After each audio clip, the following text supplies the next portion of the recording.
Okay. Okay now.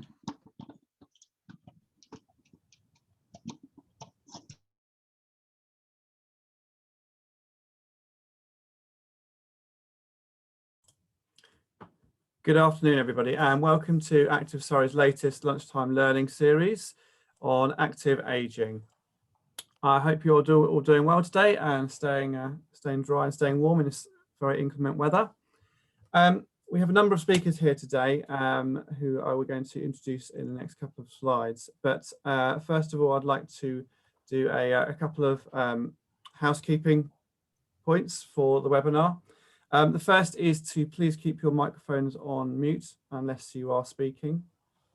The second is that this webinar is being recorded and will be available on YouTube following the webinar. You should also be able to see some subtitles. If you can't, I will activate those in a moment. We will be spotlighting the speakers so that you can have a good view of them, and you should also be seeing the slides up on your screens as well, as we got a number of presentations to go through.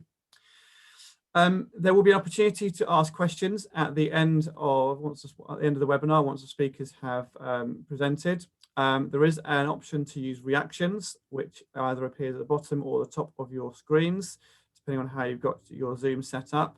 There is a hand up function there. We would ask, because there is a lot of you on the call today, that you use that hand up function, please. So I think that's all the housekeeping we need to go through. So I hope you're looking forward to the webinar. We will try and keep to strict time because we've got a lot to get through. But as a reminder, can you please put all your microphones on mute unless you're asking a question at the end.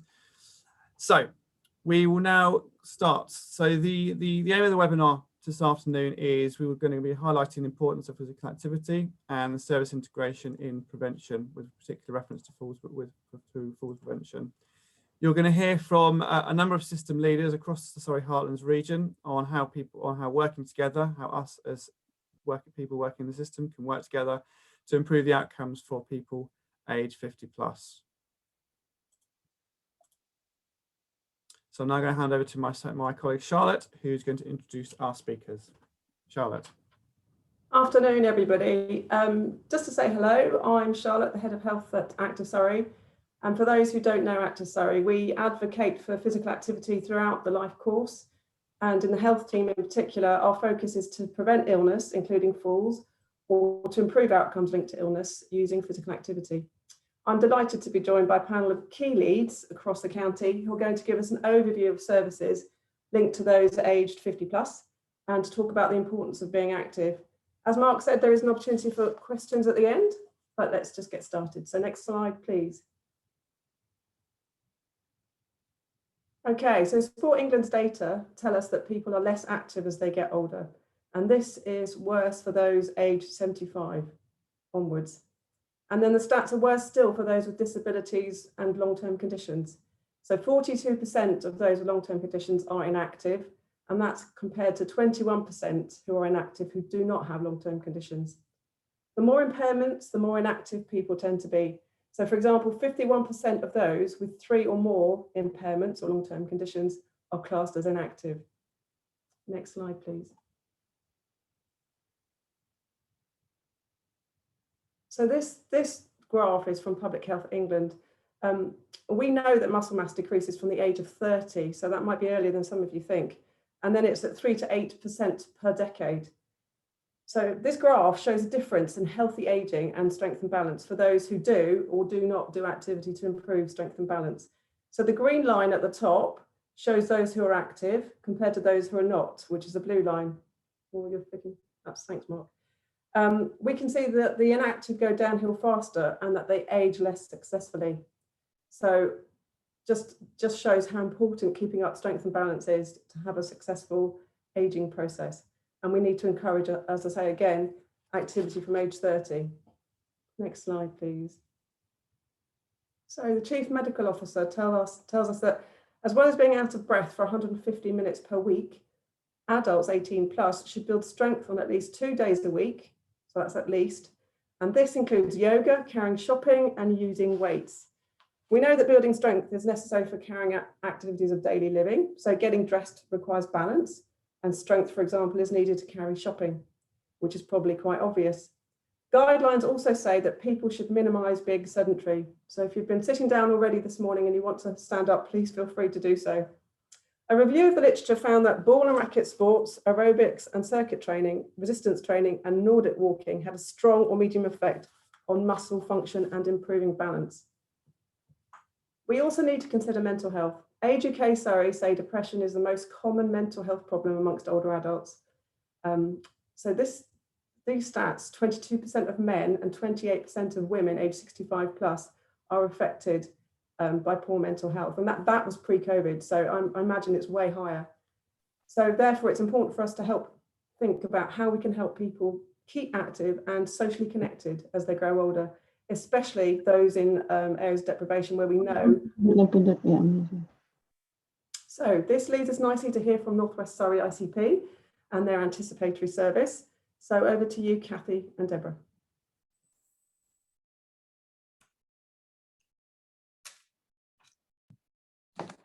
Sorry, I was just unmuting myself. So I'm Kathy Bellman. Thank you so much for inviting myself and my colleague Deborah Matthew-Watts. We're doing a bit of a double act around our sort of proactive part of our services. So we're kicking off with the proactive sort of anticipatory work that we're doing across North West Surrey. So sorry, Kathy, I do apologise. Oh. Did I hear? Yeah, but I think they've turned themselves off, Kathy, so carry on, I think. No, okay. Sorry, we're doing a treble act. We've actually got Liz Lawn on. Oh, brilliant. Lovely. Thank you. Welcome, Liz, and nice to have you with us. Yeah, so I'll kick off. I'm the Frailty lead for North West Surrey. So if we could move to the next slide, that would be lovely. So oh dear, it seems to have slipped a little bit. So we've got a team blocking out some of the wording at the bottom, but that doesn't matter.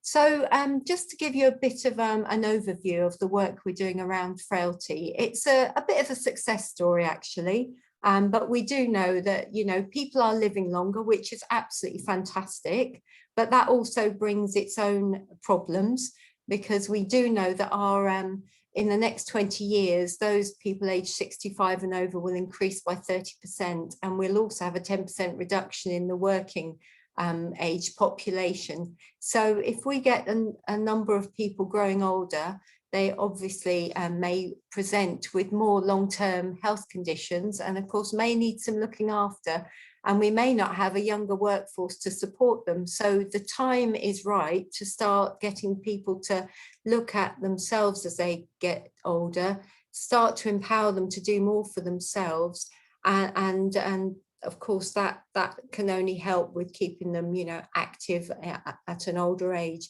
Now, I'm the frailty lead, and certainly we've been focusing on age 65 plus, but we do know that you don't have to be elderly to be frail, and you don't have to be frail. You know, frailty doesn't go always with older age, and we get an awful lot of younger people with frailty. So we really are looking at sort of the 50 age plus age group. And we know the present model for the delivery of services to older people is actually quite harmful. I'm not sure the general public are aware that an 85-year-old staying in a hospital bed every day is a year of physical aging. So what we really want to do is keep people out of hospital, keep them fit and well in the community, anticipate the things that might go wrong with them, and get them to help themselves. And we need to look at treating people more holistically. If the last year has taught us nothing else, it's shown that social isolation with COVID has a huge impact on people's mental health as well as their physical health and getting up and moving. And we're told that social isolation is as bad for you as 16 cigarettes a day. So it does have an impact on health, both physically and mentally. And what we're trying to do across Northwest Surrey, as I know a lot of other areas are trying to do, is look at how we come together as a system, how we create multidisciplinary teams across health, social care, the voluntary and care sector. And certainly, you know, Active Surrey is a key partner in that system, to look at how we focus on people's well-being in the round, and not just their, you know, the health or NHS input into their care. So it's links with community aspects, social prescribing, falls groups, active groups, you know, the green social prescribing work that's happening at the moment, and really trying to put more into anticipation and care planning, that and move services into community settings. So that's all I'm going to say on that. If I can pass over to my colleague now, Deborah, and Liz, of course, then they'll be able to tell you more about what that looks like in reality, and how you know, how teams are coming together to do that. Thanks very much, Kathy. If we could have the next slide, please. While we're doing that. So I've just recently moved into managing our 3 Frailty hubs, which provide services across Northwest Surrey, one at Woking, one at Walton Hospital, and one in Ashford Hospital. They are co-located teams of multidisciplinary professionals. What they don't have directly running out of the hubs is the therapy input, but for the therapy input, what the hubs tend to do will be referred it into our rapid response service, which provides a full falls assessment service. I'm going to hand over to Liz to describe the hub model, and then I'll come back in and describe what our full service offers for active frailty patients. Well, actually anyone over the age of 18, to be fair, and I think really to keep active Surrey and 50-year-olds active, we really need to start with them at the younger generation and keep that going. But I'll hand over to Liz. Could I have the next slide, please? So this just talks about how the hubs work. We deliver what I call it as a community-based proactive service for older people living with frailty. And we take people from Northwest Surrey practices, people living in the community, and that does include care homes, and who are aged over 65 with a Rockwood clinical frailty scale of 4 to 8. We do take younger people with frailty, but it is very much a service where the majority of people are in their 80s. So we tend to offer mostly an older people's service. We accept referrals from any health provider, social care and borough staff. So it's quite an open access, and it's for anyone who would benefit from a comprehensive health and care assessment. And it tends to be people who've either just been discharged from hospital and have some difficulties and need some support, or it can be people in the community have identified as beginning to struggle a bit. So it's not people at the point of crisis. It'll be trying to pick up people at the point where they're starting to have difficulties. And the philosophy is that if you can pick them up early enough, connect them with local services, get them the support they need, then they're less likely to deteriorate. And when they do have an acute episode, there's more things in place to support them. So they're more likely to either be able to stay at home or to be able to come from home from hospital sooner. There are 3 hubs, each covering a locality, which is about 120,000 population. When we developed the model, the view was there would be about 5,000 people with frailty living in each locality, and this would be a service to offer to all the people with frailty in the locality. And the localities are linked to our groups of practices. So what does the hub do? It provides a comprehensive geriatric assessment, they call it, which means that it's a comprehensive assessment of an older person's needs. So not just their medical needs or their health needs, but also their social needs, and taking into view what matters to them, what's important to them, and particularly about connecting them with their communities. As part of that, we also offer support to carers, because for a lot of our older people with frailty, their carers are extremely important, and ensuring they're well supported makes a big difference.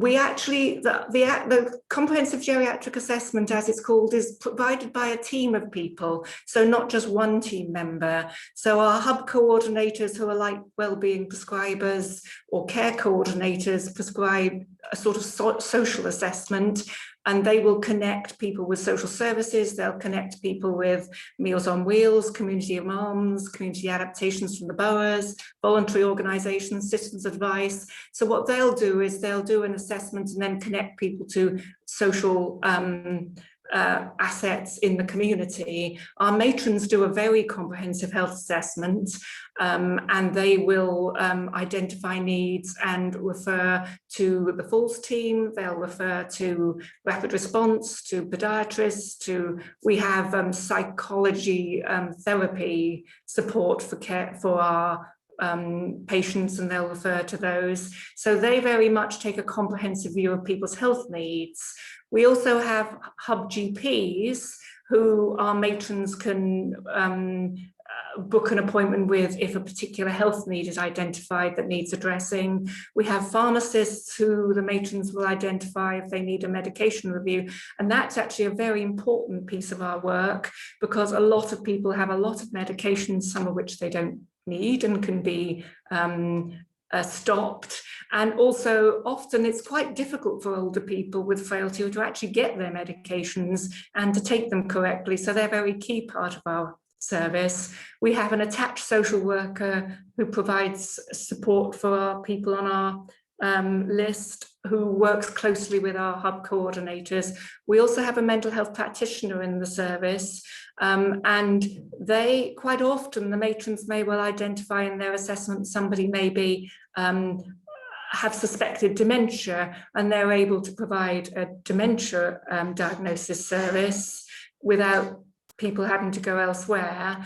And we also have in-house consultant clinics. We have 2 geriatrician clinics, a cardiologist and a respiratory physician just in one of our hubs. And what they can do is, if the GPs want a second opinion, they will actually provide either an opinion, or will actually see the patient either via telephone, video, or face-to-face. We work very closely with the heart failure nurses who have clinics in the hubs, because a lot of older people develop heart failure, and that can make quite a big difference to their health, and we work closely with them. Follow-up can be by any hub professional depending on need. So it's both provides an assessment, develops a plan, and then coordinates people's care and makes appropriate signposting and referrals. We do have some diagnostic services in the hubs as well, with blood tests, ECGs, and x-rays available in all our bases. So it's somewhere people can come and be offered a very comprehensive service. And the aim is to identify people who are starting to deteriorate and put something in before they deteriorate. So philosophically, it's now what they would call an anticipatory care service. I think Deb was going to talk to you about the falls. We make a lot of referrals to the falls team, because falls are a very common problem for people with frailty. Well, thanks, Liz. So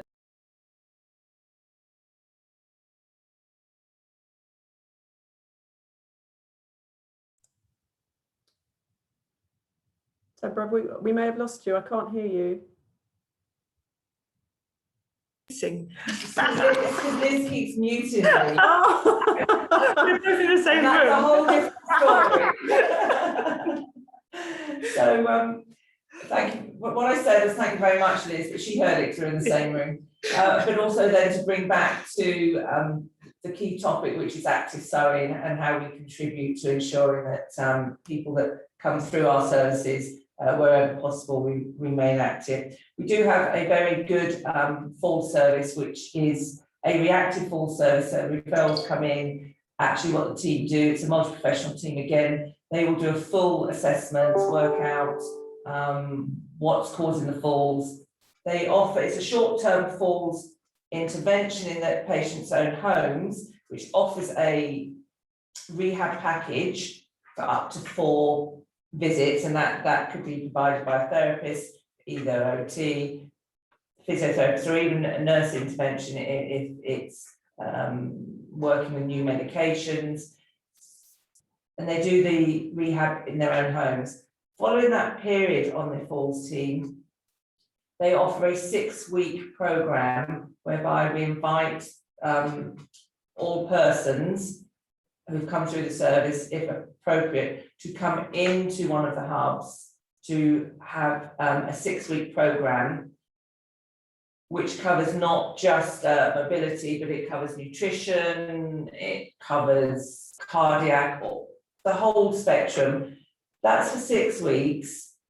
After that period, if the persons wish to, we then refer them into other falls groups that they would actively go to in leisure centres, etc., and pay for. We don't offer a full Otago programme purely because it's not necessary for all of our clients, but the 6-week short-term one is more appropriate, especially when your cohort of patients, by the time they've reached us, are actually more immobile and less likely to want to travel too far from their own homes.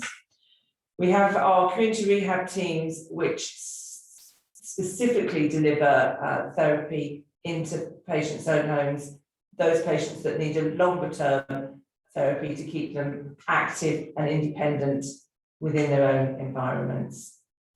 We also offer pulmonary rehab groups out of the hubs and cardiovascular groups.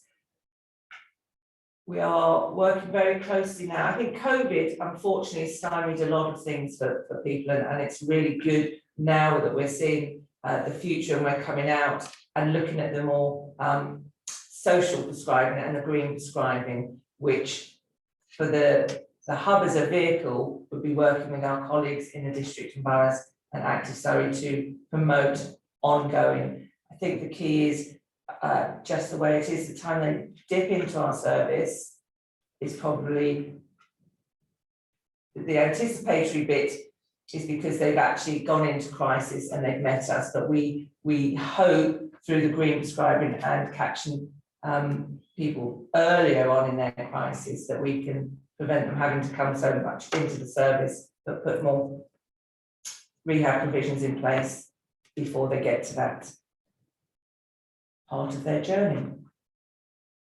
So that in essence, our falls programme is short-term 6 weeks across all 3 hubs, following a period of assessment through either community rehab teams or the falls team.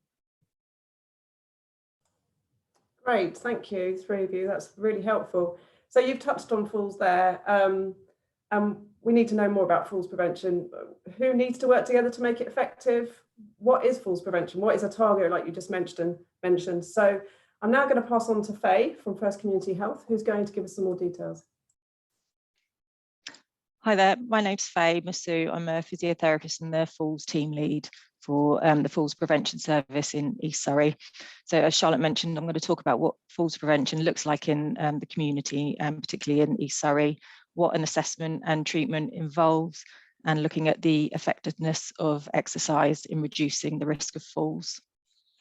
Next slide, please. So why is falls important? Well, we know it's quite common among older adults, with 1/3 of over 65 falling each year, and that increases to half when you reach the age of 80. And as already been said, this is probably going to increase as people are getting older and living longer. There's also the cost to the patient as well. So when they have a fall and the injury, they're likely to have pain. They're going to lose their confidence and lose their independence as well. And in severe cases, it could lead to death. And there's also a big cost to the NHS as well. It's estimated at £2.3 billion per year. And this includes ambulance call-outs, hospital admissions, and the treatment of injuries and fractures. Next slide. Thank you. So what does falls prevention involve? So first of all, you have to identify those risks. In some cases, that's quite easy because people will present themselves to the GP or at hospital with injuries from a fall, and then the intervention can start from there. But there are cases where people have falls and they don't injure themselves, and they're able to get up by themselves, and they don't tell anyone because they're embarrassed, and they don't really seek any help or advice for that until they have the fall, which does cause a serious injury.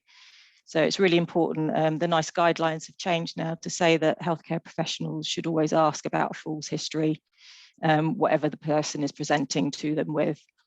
So it's trying to find those cases.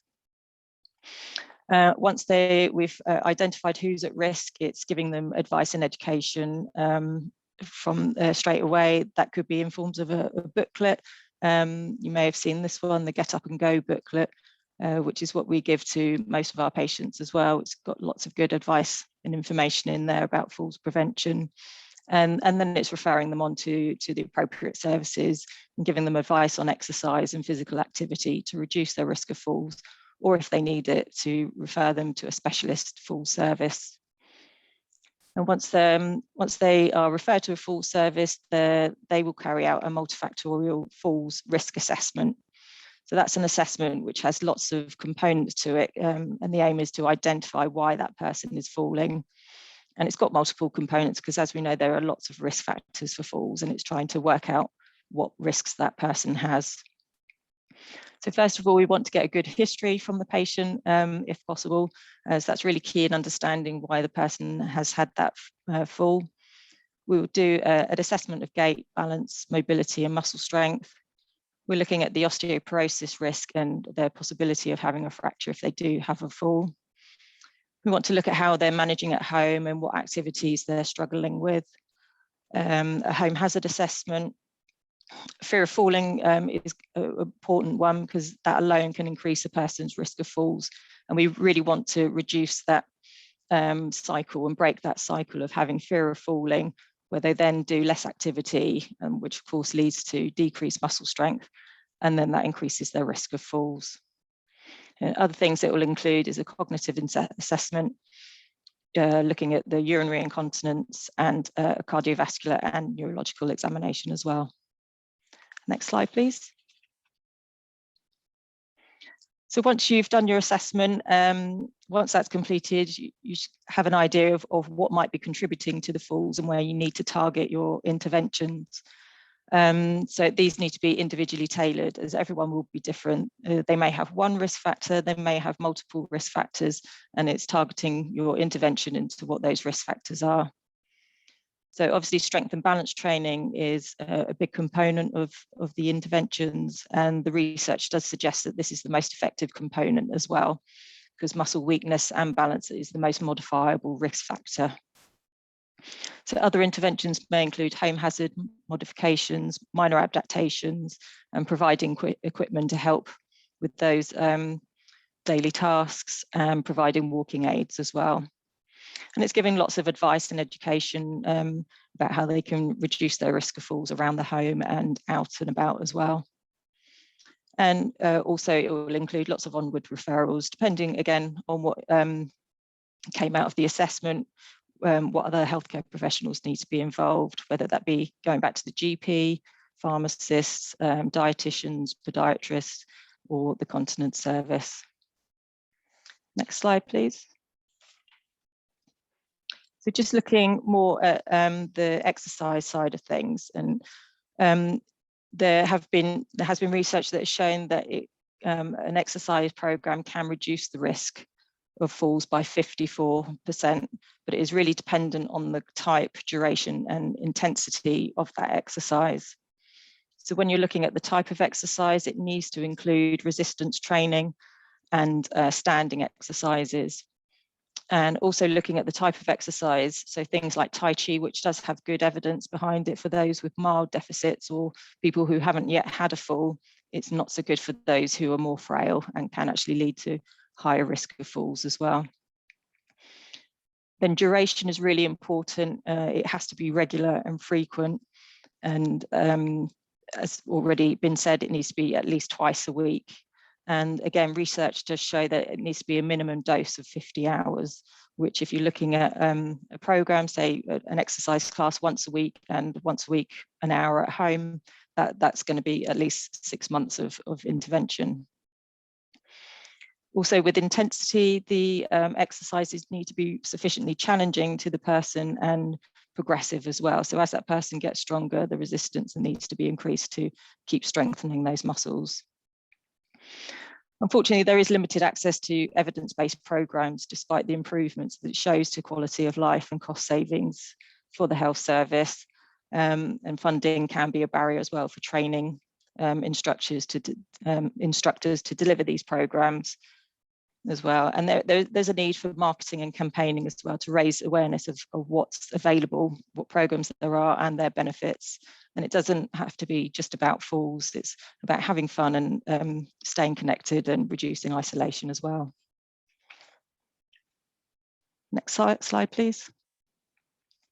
So just a bit about our service.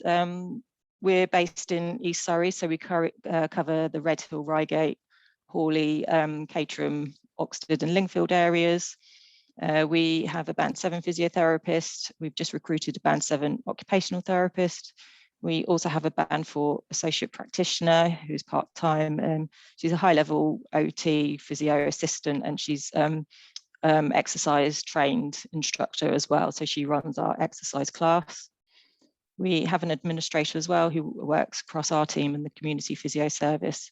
And at the moment, thanks to COVID, we've got 2 locum physiotherapists as well, which has really helped to reduce our waiting list, which is currently about a week for urgents and 9 weeks for routine assessments. Next slide, please.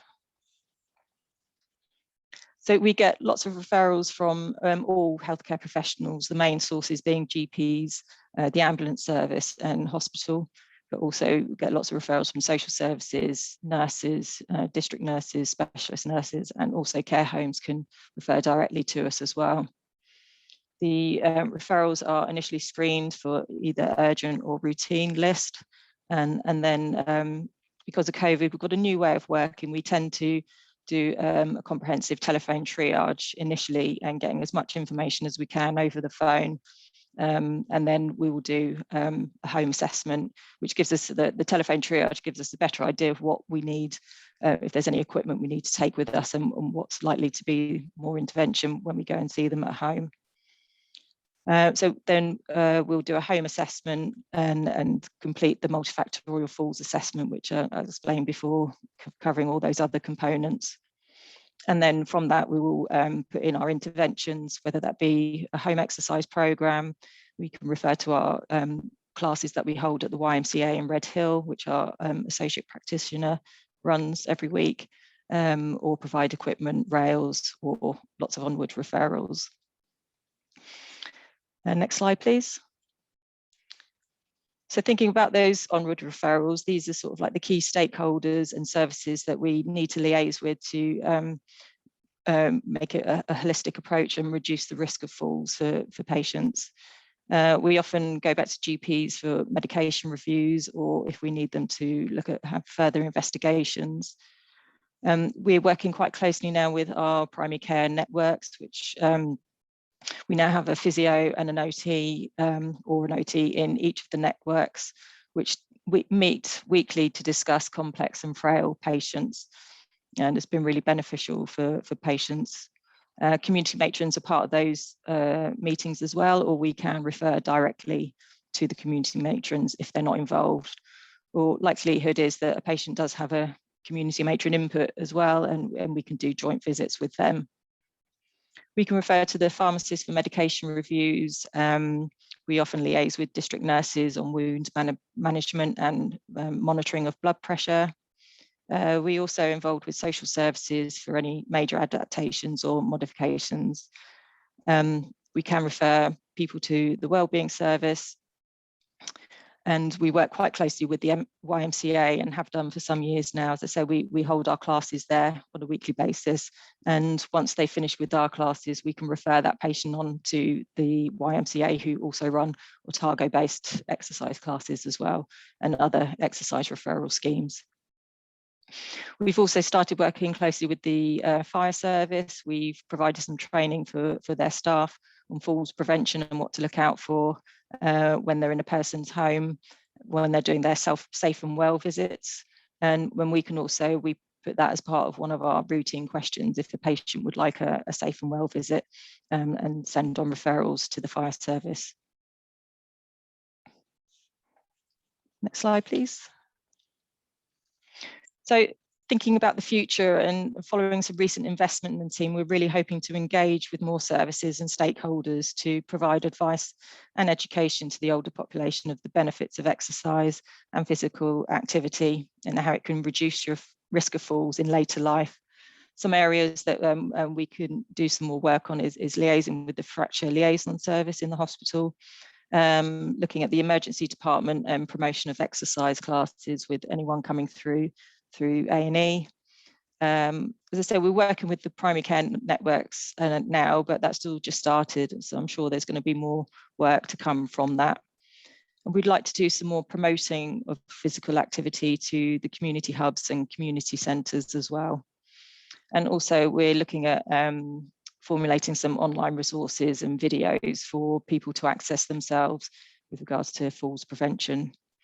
And just having further investment in the future, that will help us increase our staffing levels, which will help reduce our waiting lists even more. We'll be able to provide more classes for people to access across our area, and also gives us more time to really promote and educate the benefits of physical activity to the older community. And the final slide, just in summary, in order for falls prevention to be effective, a person should receive a multifactorial assessment and interventions. The exercise is the most effective intervention, and it can reduce falls up to 54%. But there is a need for education and promotion of these with healthcare professionals and the older population. Working with partners and stakeholders is essential for effective falls prevention, and funding's needed to support evidence-based classes and the promotion of physical activity. Thank you very much. Thanks, Faye. That's just music to our ears in Active Surrey. And what you do so well in your service is that you link to the community classes and YMCA, which I think is the only way we can ensure that people are having their 50 hours, as you said, is exactly, nice guidance. Yeah. So brilliant. And that leads me nicely to introduce Mark and Helen in the health team, who are going to talk to you about what we're doing in Active Surrey on falls prevention. So over to you both. Hi, thank you, Charlotte.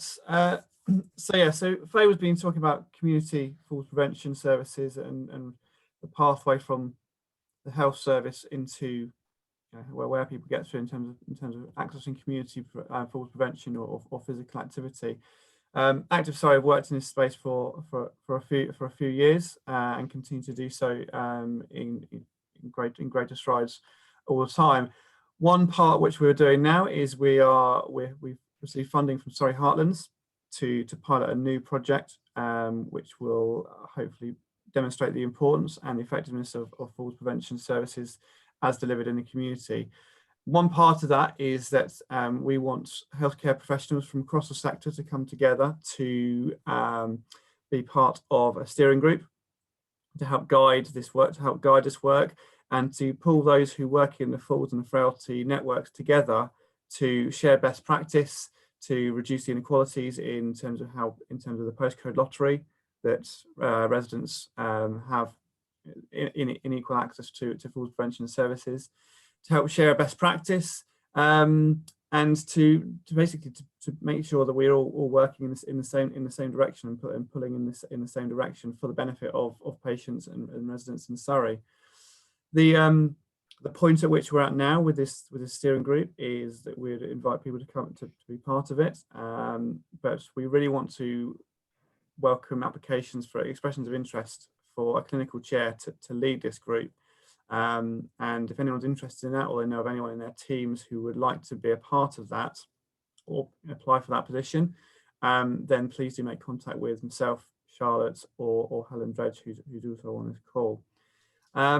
So With that, I'm going to pass over to my colleague Helen, who's going to explain a little bit more about this targeted falls prevention programme, which was funded by Surrey Heartlands. So over to you, Helen. Okay, thanks very much, Mark. Hope everyone's doing okay. So as Mark said, we have a pilot programme to target falls prevention, which is funded by Surrey Heartlands. The pilot is covering 3 strands or 3 cohorts of people. You can see on the screen there, there's three distinct groups there. The first group there is one-to-one home visits, where we're looking to target 100 people. Those people go through 25 weeks of classes led by instructors, and anybody who doesn't have access to the internet will try and connect those up with Tech to Connect to make it more accessible for people. The second group that we're looking to target are carers, and we're working very closely with Action for Carers on this for referrals. We're looking to get 60 people onto this group who will also go through 25 sessions, and that will probably form either group sessions and also home sessions as well, a mixture for people to make it easier to access.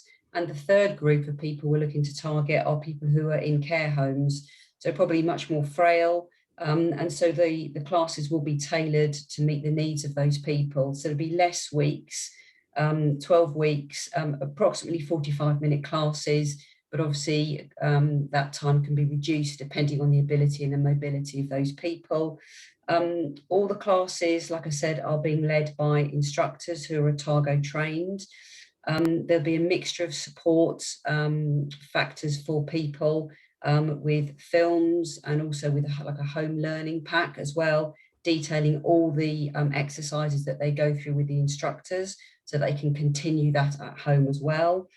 We're looking to evaluate the programme with a combination of sit to stand, get up and go tests, but also looking to use the Warwick measure scale during various weeks of the course. So it's obviously a very targeted approach to falls prevention. And obviously, as we stated at the beginning, it's a pilot approach as well. So we're looking to develop this and get some really good evidence after the programme. Like I said earlier, we've got some videos that we've put together, and we'd like to show you a couple of those videos now. Please feel free to join in. You can join in either seated or standing up if you're able to. Thank you for your time.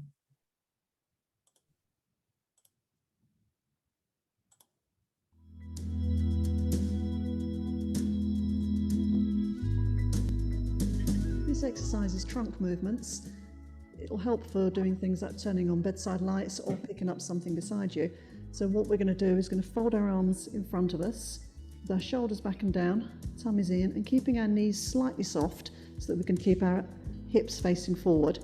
And we're just going to rotate the upper body round to look over the shoulder.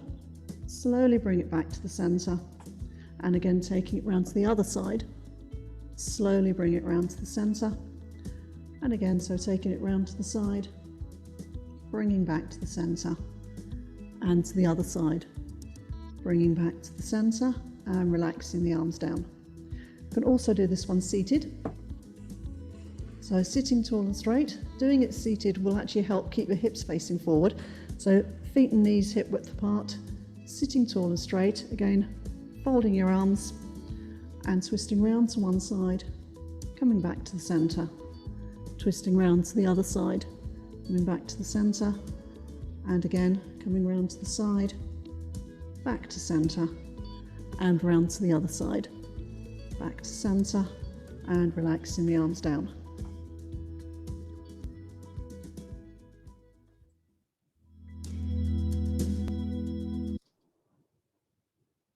We're doing leg extensions. So we're going to think about our posture, shoulders back, tummies in, sitting comfortably. If you want to hold the sides of your chairs, you can do. We're going to lift one leg up and slowly lift it up for the count of 3, as far as it will go, and then slowly for a count of 5, bringing it back down to the floor. So lifting up to 3, and then down to 3, 4, and 5. So that's up, 2, 3, down, 2, 3, 4, and 5. And resting that leg. Same for the other leg. So lifting the leg up with 1, 2, 3, and then down for 1, 2, 3, 4, 5. So the leg comes up for 1, 2, 3, and down for 1, 2, 3, 4, and 5.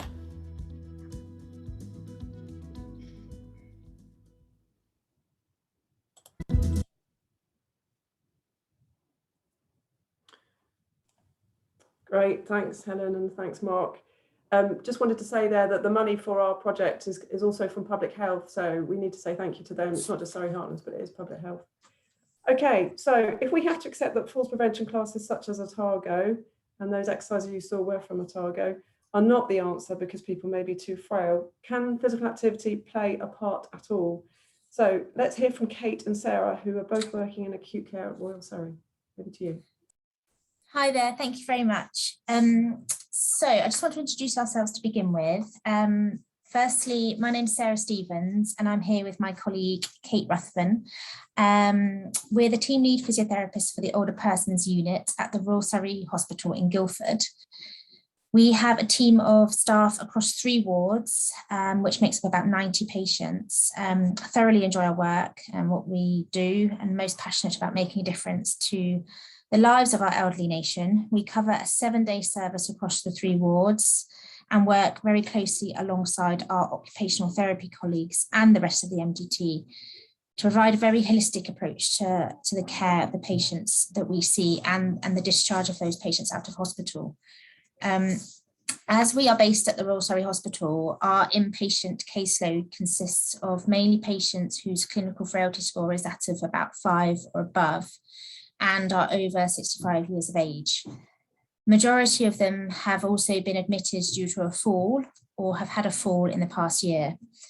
This is where our initial assessments begin, and with the support and input from our skilled multidisciplinary team. Next slide, please. So beyond falls, what does this mean? As previously mentioned, the majority of our patients that we see in the acute setting on the OPU have either been admitted with a fall or have had a fall or several falls as part of their falls history. They are also at high risk of further falls and often score 5 to 6 on the Rockwood CFS. Their needs tend to be high, both in terms of cognitive support, but also physical dependence. And sadly, there is a greater sense of isolation amongst the patients we see. This has been significantly higher due to the pandemic as well. So we felt the title Beyond Falls really captured our patients. And for our presentation, we wanted to focus on challenges that can occur within this frailty group. Or other way. Next slide. And again, thanks. Okay, so we're going to discuss these challenges and possible solutions that we come across from the acute setting. So first of all, we find as therapists from the acute setting that these patients are often not suitable for referral to some of the falls prevention classes due to immobility or cognitive decline. Their cognitive impairment sadly does not support self-directed home exercise programs. Therapists see these patients frequently enough in their own homes to complete falls programs one-to-one would be probably unavoidable. And as Faye said, the type, duration, and intensity is key. We feel there should be a much greater focus on empowering family members or carers to continue these exercises that we prescribe from the acute setting. Re-referring patients back and forth repeatedly to falls groups and clinics isn't always beneficial for our patients, and they often have exhausted this part of the pathway previously. Instead, it's about empowering patients and relatives in their own homes and considering falls risks at home, as previously said. As a team here, we're also looking at the options for seamless integration of our patients into the community by reviewing some of our own patients from hospital on return home. This isn't with all of our patients, but certainly those with the more complex situations. And we're working closely with our community colleagues with this. Next slide, please. So the next challenge we face is increased falls risk. Our aim is to give patients confidence despite falls. Frailty doesn't have to mean reduced independence or reduced mobility. I don't want to leave this one. Sorry, I think someone's got their speaker on. Can you just mute your speakers? Our aim is to give patients confidence despite falls. Frailty doesn't have to mean reduced independence or reduced mobility. It's about adapting and making our patients safe, as previously discussed. So as documented on the slide here, the TIHM monitoring service is something that is sort of recently been shown to us. And it's a digital device installed in homes which collects information about patients' health and well-being. Any issues are flagged by the device and followed up by the monitoring team, who are very reactive and with any response required. It provides reassurance to patients and available for anyone with a diagnosis of dementia or mild cognitive impairment within the Surrey GP area. And it's also available for carers of patients who qualify for the service. So some of the data it collects is temperature, heart rate, SATs, activity, door sensors and movement sensors. And it's a service that's available from 8 till 8 and it's 7 days a week, which was a service that was started in July last year. So it's something that's really helpful to know about. Next slide, please.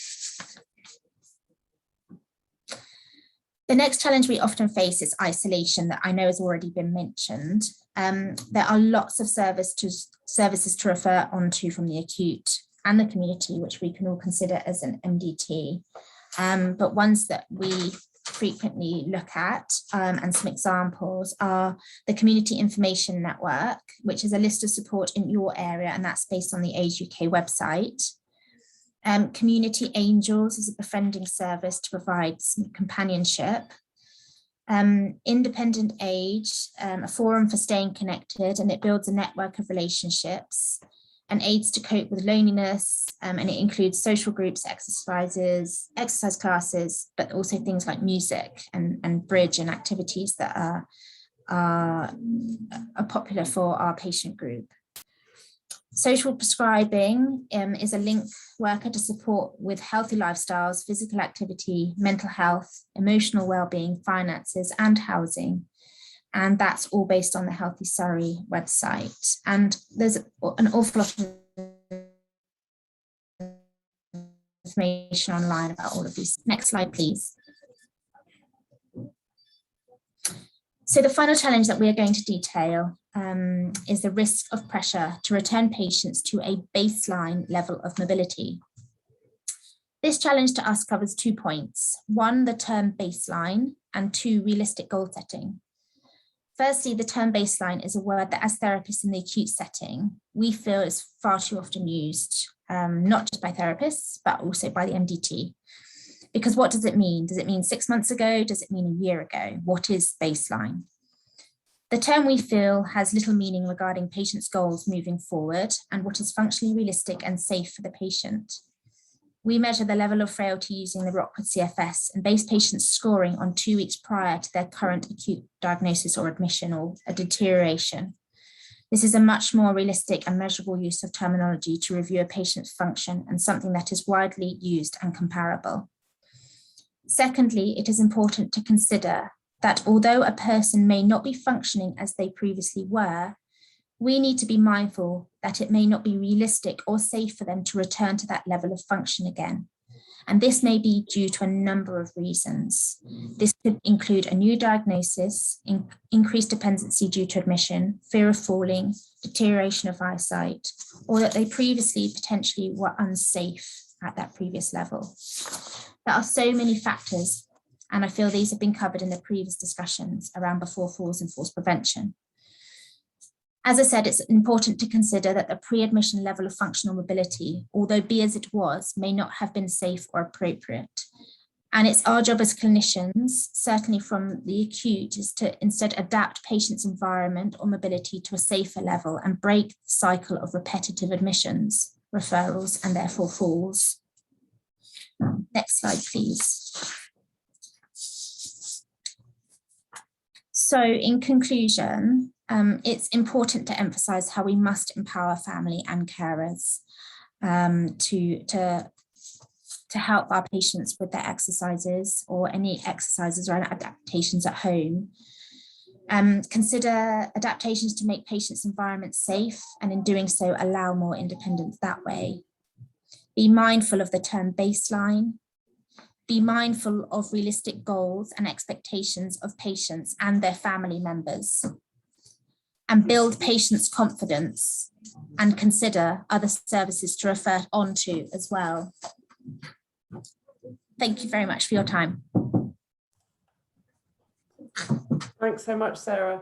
Oh, so lots to take in from across Surrey and different services. So I think in summary, it's clear that being active is important. We need to get in there early. We need to work together. It should be holistic. Above all, it should be fun and social, but of course appropriate. So that's a type of exercise. And we need to involve family and carers as much as possible. So if you need some ideas and activities for older people, the next slides are going to give you some ideas. So I'm heading back to Mark. So over to you. Thanks, Charlotte. So we've heard from very experienced professionals in various stages of the fall prevention journey for patients and for residents. What comes after that? And in terms of improving the physical capabilities of older people, there's a few suggestions here which we thought would be useful to share with you, and they kind of increase in terms of the intensity and the abilities for different people. So the first one which I wanted to introduce you to is called 10 Today, and this was set up through Sport England and a Reigate resident called Terry Keane. He's a chap in his 70s who lives in a care home, and he realised there wasn't anything really for people such as himself to be doing exercises, or certainly work wasn't age appropriate. And so he set up this 10 Today program, and they are, as it says on the slide, they're very quick, short 10-minute exercises that can be done anywhere in the home. And they're available either in videos or in audio, so you can listen to them. People can listen to them on the radio. Very accessible and pretty much quite easy for people to get involved in and to do them. They're very gentle exercises for people to take part in. He then went on and set up a new program with Anchor Hanover Care Homes called Be Active Program, and he's working in partnership with a number of other providers who do yoga and paradance. And paradance is seated dancing movements and exercises, which are slightly more vigorous than the 10 Today exercises. And these can be done at home. If you've got a seat, they can be done seated or standing. So both of these options are very good, are great for people to be progressing onto once they've been through the physio program or the rehabilitation, or they've been through an Otago strength and balance program. These two are ideal in our view for people to then progress to continue improving or maintaining even their physical capabilities. I'm doing the next slide. I'm sorry. There we go. Another couple of options for people to do, and all of our presenters have spoken about the social side of taking part in activities and the isolation, which has been heightened even more so during the pandemic. There's an organisation called Move It or Lose It who have set up an online club called their Move It or Lose It Club, where people can become members, which is free at the moment if they're referred by social prescribers, a medical professional, or adult social care. And they can join this club and they can do exercise videos online. And when they restart, when they're doing them face to face, they can attend them face to face as well. So this again is slightly more vigorous exercises, which can be done, which are usually done to music. Music which is appropriate and liked by people aged 65 plus, and it really builds on that on the exercise and the socialization side of taking part. So what people have told us with this and with other programs similar to this is that people to join them to improve their physical abilities or to maintain their physical abilities, but they actually stay with them because of the social aspects of them, and people maintain that because they make new friends and they enjoy the socialization part. And the final one I wanted to signpost you to all is the Exercise, Movement and Dance Class Finder. Now, this is a very generic class finder. It has everything from gentle seated exercise for people who are at risk of falling or who have fallen, all the way through to very vigorous Zumba and body pump classes, which obviously wouldn't be appropriate. But it has everything, anything and everything on there. A huge variety of classes run by exercise professionals, and there's a postcode search there where people can search for the nearest classes and the types of classes they're interested in, be it yoga, tai chi, otago, or even something like something more vigorous. So that's a very good resource for people out there when they want to find something a bit different for them to take part in, or even yourselves as well, if you wanted to do that. And the very last part to talk to you about is, it's been mentioned a couple of times already, is social prescribing. Surrey Heartlands, along with adult social care and the voluntary community faith sector and green sector organisations, are all coming together. There's over 90 of them coming together to discuss and develop a green social prescribing pathway and set this up in a way that can be easily accessible for Surrey residents. Now, if anyone's interested in being part of that, there are working groups taking place on the 30th of June and the 9th of July. So if anyone is interested in that, then they can ask for those details and we will send them through to you.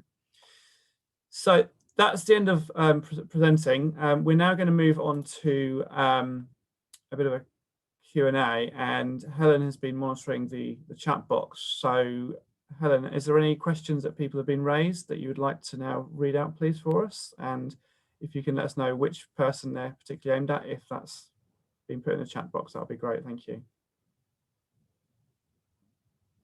A couple of the questions have already been answered because they were directed at specific people.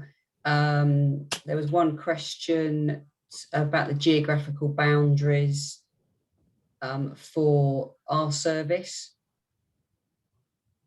in terms of where people can, the areas for our service for the pilot. Okay, I can answer that one. So in terms of Active Surrey's falls prevention pilot, it is Surrey wide. In terms of the carers and the care homes projects. The third part of that programme with the one-to-one home visits is available in all areas apart from Surrey Heath and Farnham. And the reason for that is that in those areas, the Tech to Connect or equivalent is not being funded currently. If that changes, then we are very happy to deliver in Surrey Heath and Farnham as well. But currently the Surrey Downs, East Surrey, Guildford and Waverley and North West Surrey are either currently funding or are in the process of funding the equivalent Tech to Connect programme. And this is a programme which was started by Surrey Coalition for Disabled to enable people to, as the name suggests, connect through technology, to enable that socialisation piece, so people can be reconnected to their communities, friends, family, so on and so forth. Thanks, Mark.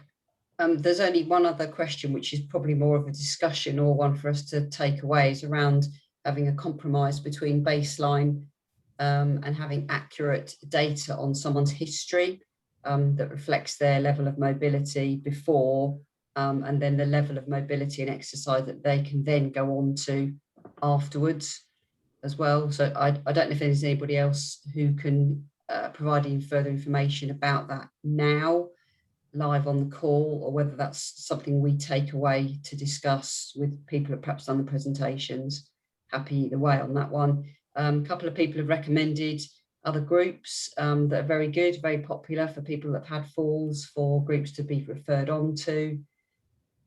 And the question that always gets raised is around transport.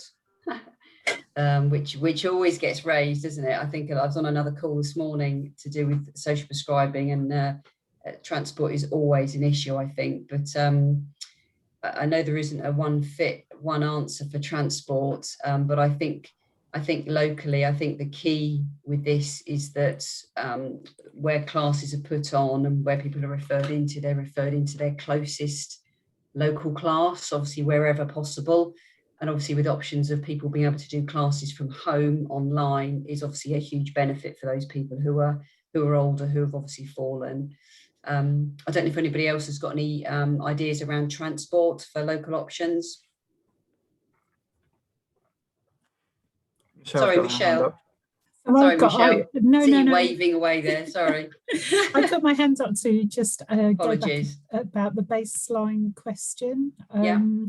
And just to say, so Liz Lawn mentioned comprehensive geriatric assessment, and I know in Guildford and Waverley, in our equivalent similar hub, we've started doing comprehensive geriatric assessment and sharing a summary output. I don't know whether the same happens in North West Surrey, but I think with some of the digital work that's going on around Surrey Care Record, which will allow sharing of information across all providers, then people are going to be able to see what the previous baseline, what should be able to see if they've had a comprehensive geriatric assessment, they should get a better understanding of what the previous level of mobility was. So I think some of the digital work that's going on behind the scenes might help on some of that. Whether it will reach right out into people like fitness instructors or social prescribers, I think that's got to be the utopian goal, hasn't it? But Yeah, whether definitely. it's going to be there or not to start off with. Absolutely. Thanks, Michelle. It's really useful. Thank you for that information. There's a few more comments around transport. Obviously, just to highlight that transport is usually indicative of local authority areas. So each local authority would usually have their own transport. And obviously there are various dial-a-ride services, taxi voucher services as well in local areas. So I'm sure we can probably, excuse me, get hold of that information if people would find that useful. I'm sure we can get hold of that from the local authorities across Surrey. Don't think there's any further questions coming through at the moment. If anybody has any questions they would particularly like to ask now, you can raise your hand and ask a particular question if you have any questions regarding any of the other presentations as well.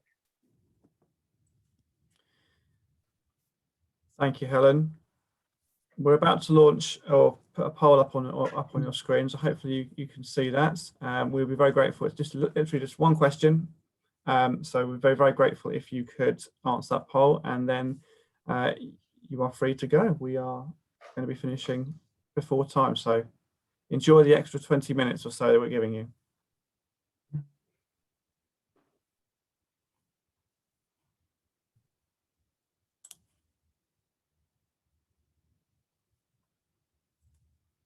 So hopefully you can see the poll and you can answer that before you leave, would be great. Thank you very much. Once you've done that, thank you indeed for taking part in our webinar and enjoy the rest of your day. Thank you. I can't see the poll. Can anybody else see the poll? I saw it, Charlotte. Oh, did you? Okay. Yeah. I don't know why. It's fine as long as everybody else saw it. So we just really wanted to find out if this has been useful. So if you're disappearing, if you could just put it into the chat, whether it has been or hasn't been, it's useful for us to know for future events. So thank you very much for attending. It's been really helpful to have all the speakers here. If you need any more information or you've got other questions you want to send offline, please do so. Thank you. Yes, we are going to be, we've got a recording, so you'll all get the link to the recording. We'll forward that on to you.